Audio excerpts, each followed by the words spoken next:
Dr. Himanta Biswa Sarma Jindabad. Dr. Himanta Biswa Sarma Jindabad. Dr. Himanta Biswa Sarma Jindabad. Apa-apa ইতিমধ্যে আহি উপস্থিত হৈছে।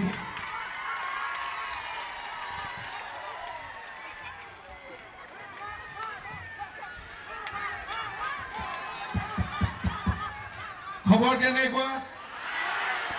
সব মানুহ এনেকে কিয় বহি আছে? উঠি আহক, উঠি আহক, উঠি আহক, ইয়ালৈকে আহক, ইয়ালৈকে আহক, আগত আহক, আগত আহক,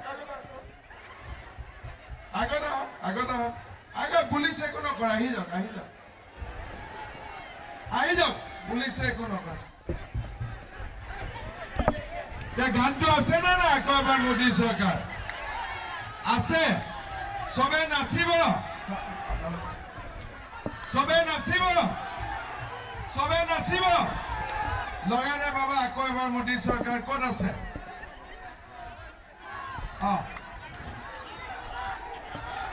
ক'ত মাইকৰ মানুহ? ক'ত গান? ক'ত?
পিছৰ মানুহখিনি একো দেখা নাপাব। দাদা আপুনি হয় তলত নামি আহক, তই ইফালে নামক।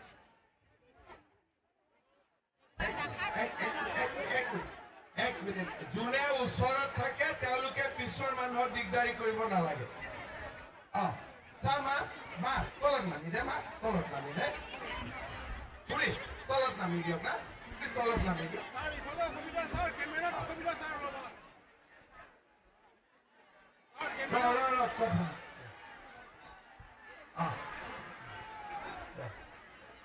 হ'ব, ঠিক আছে, এইটোত কোনো উঠিব নালাগে। হা বাইদেউ, খুৰী বাইদেউ, হয় আপুনি তলত নামক, নহ'লে সিটো ফালে যাওক, একফালে থাকক।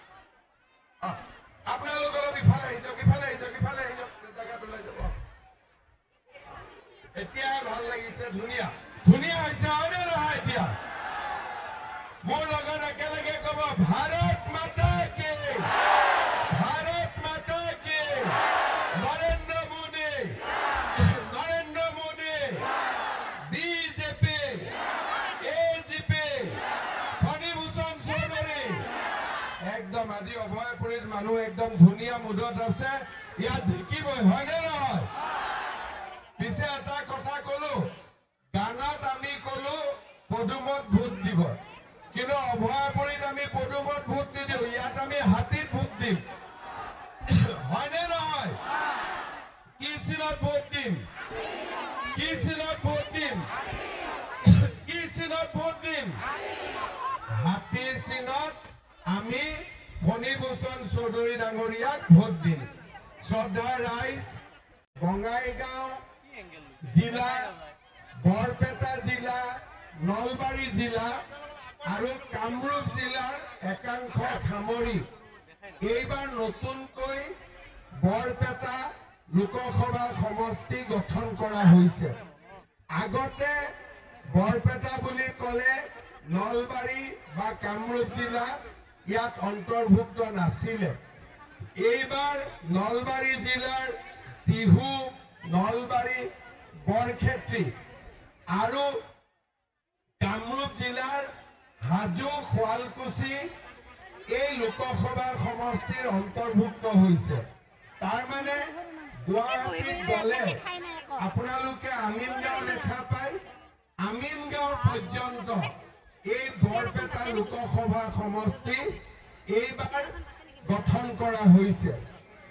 এইবাৰৰ নিৰ্বাচনত অসম গণ পৰিষদ দল, বিজেপি আৰু UPPL আমি তিনিওটা দলে লগ লাগি এই নিৰ্বাচনত অৱতীৰ্ণ হৈছো। সেই অনুসৰি বৰপেটা আৰু ধুবুৰী আসনত আপোনালোকে ইয়াৰ পৰা যেন জিকাই পঠায়।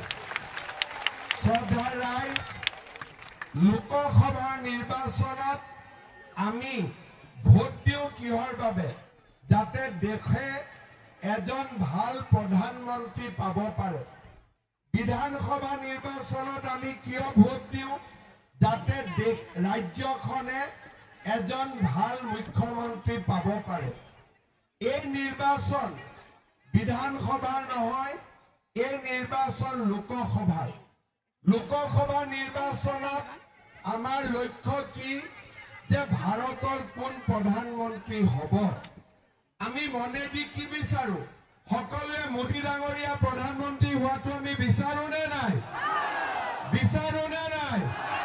বিচাৰো নে নাই?